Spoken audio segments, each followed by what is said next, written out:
Well, hi guys. Welcome to your final week of the third quarter and the final week of civics portion of the civics and economics. I know you're like, whew, this is over. Only one more quarter of Dr. T and I'll be done with him and off out in the old free world. But we got one more week of this, and it's really a kind of a fascinating week because we're dealing with political campaigns, elections, votings, laws. And obviously, we've just come out of a pretty controversial voting process, and some of those things are good to look back on and say, okay, what can we change? What can we look at? Some of the ideas of voter suppression, the ideas of gerrymandering, the ideas of making sure everybody gets their vote counted once, and how that works, and how do we have fairness and transparency and all that kind of stuff that involves the voting process. And along with campaign finance, how does it mean to have all these groups, super PACs, that can give basically an unlimited amount of money to candidates in order to get them elected? And what does that mean to the candidate? What does that mean to the constituents that are voting for those people? And really, are they voting for the people that are going to give them the best representation? And all that part of this process. So it should be an interesting week, at least in my opinion. So let's go ahead and get started. So Monday, just a note, I'm just going to bring this out here. I know I've mentioned it, but you will have all of your assignments for the quarter completed by the 9th. Now that's Tuesday, next Tuesday. But for this week, because officially the quarter ends on Friday, everything that is set for this week is actually set to end on Friday. So don't let that scare you, but just go ahead and get it turned in. But I had to set it so that it goes on this particular 9 weeks. All right. So we're going to be talking about the political parties and all that works for the political system. All right. Now, have you ever thought about why the donkey and the elephant are the monikers, the animals, representation symbols, and have you ever thought about the red and the blue and why that's used? So I gave you a couple of websites that are kind of fascinating about this topic. Now, for this assignment today, we're going to talk about typology. Now, typology is simply where do you lean? And most of you probably know already where you lean as far as your political spectrum. But there are some very odd guidelines of how that works, and sometimes we think we're one way, but really, for other aspects, we kind of lean towards another one. For example, I typically end up being more fiscally conservative, but I also lean more towards moderate liberal type of social policies, and so there's some interesting aspects to that. Now, the Pew Research Center, this is that website here. It's probably one of the most well-known of the what we call bipartisan or nonpartisan research facilities that really looks at this and has been tracking voting for quite a while. And so this is a great topic that we're going to talk about. And they've written some great articles, and they're not long, but they're worth watching. Now, what are the things I want you to do for this assignment? Is I want you to take this political typology quiz. Now, it's only 17 questions. It won't take you very long, but answer the questions that are closest to your viewpoint. They won't be exact on there. They're literally two answer choices. So what it does is it kind of gives a one side or the other. And so this is really important that you don't try to say, hey, I am this, so I'm going to choose this. What makes it more about you? Once you've completed the quiz, I want you to think about what you agree with and how your assessment is put in, and whether or not you feel that was a valid assessment. And then there's some different typologies at the top. They're little tabs. Read through them. Okay.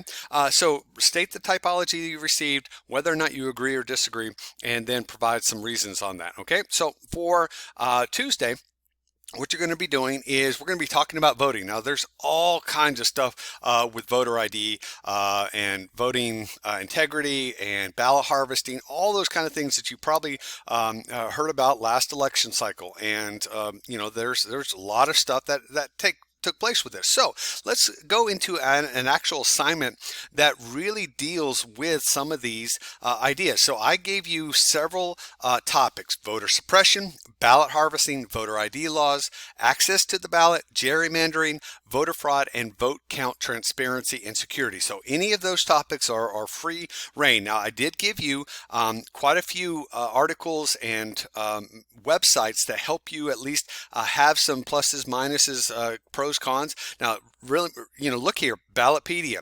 ACLU, NCSL. That's the National Legislature. This is U.S. News and World Report. This is also a U.S. News and World Report, but they have either side of that. So I'm trying to give you a balanced approach to these topics. All right. So what I want you to do is I want you to choose one of the topics and do some research on this particular issue that you kind of want to go into a little bit more detail. In that text box, you need to provide a brief overview of what that issue is, the key reason why it's an issue based on your research, and then provide your view on why this issue is so important. Okay, it's huge because these will affect you. These same issues will come to play in the next 2 years, 3 years when you are voting in a general election or even a primary election. Okay, so you should also link at least 2 websites, not Wikipedia. 2 websites and at least 1 video that you found as part of your research. Okay, that helps me to kind of see some of the things that you're looking at. All right, and things that you found that I might not have seen or considered. So they should be quality sources, and I would like you to definitely talk about watch several videos, but I encourage you to really try to pick out different perspectives. All right, you may not agree with that perspective, and that's fine, but the only way that we get a more well-rounded knowledge is by looking at all sides of a topic in a balanced consideration. Okay, so that's for Tuesday, and I think we'll have a good time and fun time with that. Now, on Wednesday, we're going to talk specifically about campaigns, and more specifically, campaign finance laws. Now, campaign finance laws are one of my topics because, unfortunately, the amount of money that is spent on campaigns are pretty brutal right now, and unfortunately, it pretty much those that have the most money typically get elected, and it's simply because they have more visibility. And this is a problem because that wasn't never what it was supposed to be. It was supposed to be about the policies, the individuals that were running, and those kind of things. So this particular assignment is dealing with basically the idea of PACs and super PACs. And after considering some of these issues that we'll talk about, you need to give your opinion on whether you think PACs and super PACs are beneficial to our political system, and give you your thoughts and reasons about this. Okay, so not a hard assignment, but definitely one that is important. On Thursday, we will actually wrap up our Unit 5. There's a test. Now, understand this. It is a very easy test, and there is a study guide with answers that you could probably use to help you on this test. Okay, so no written portion again, just take it. Do the best of your ability. This is a quiz that basically says, hey, did you do it? Yes or no. Okay, so make sure you take care of that. Now, on Friday, this is a day that you're going to have to make up any work that you are missing from any of the quarter. Okay. But I also put a week number 9 thought challenge, and this thought challenge is simply kind of like what you've been doing last semester. Reflect on the good and bad. This has been a tough quarter, right? Lots of things going on, lots of challenges, lots of unique processes. And so it is important to look back through this and reflect on your own experiences. What have you learned about civics? Have they helped you? Have you learned something of interest, things that you really would not have thought about before? So make sure that this is the last quarter of the semester coming up, and here's the thing: in 2 weeks we'll have been in this for a year. All right, March 13th, 15th, March 13th, I think, is when we started doing this process of the COVID-19 lockdowns and restrictions. And boy, guys, this is it's been a year, right? It's been a year. It's been something that has been a challenging one, but you made it through it. And we will continue doing the things that we need to do to get ourselves back into a better system in our economy, our government, our world, I believe.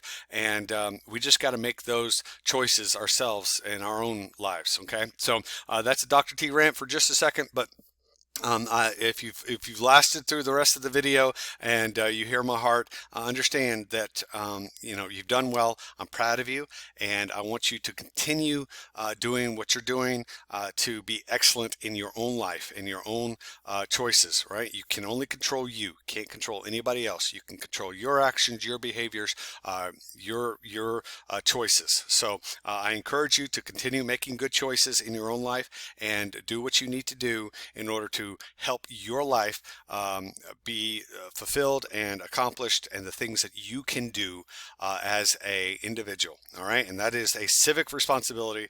And we'll be talking more about the finance part of the economics finance part later on. But for now, I think that will be enough. All right, so take care, guys. Love you. Bye.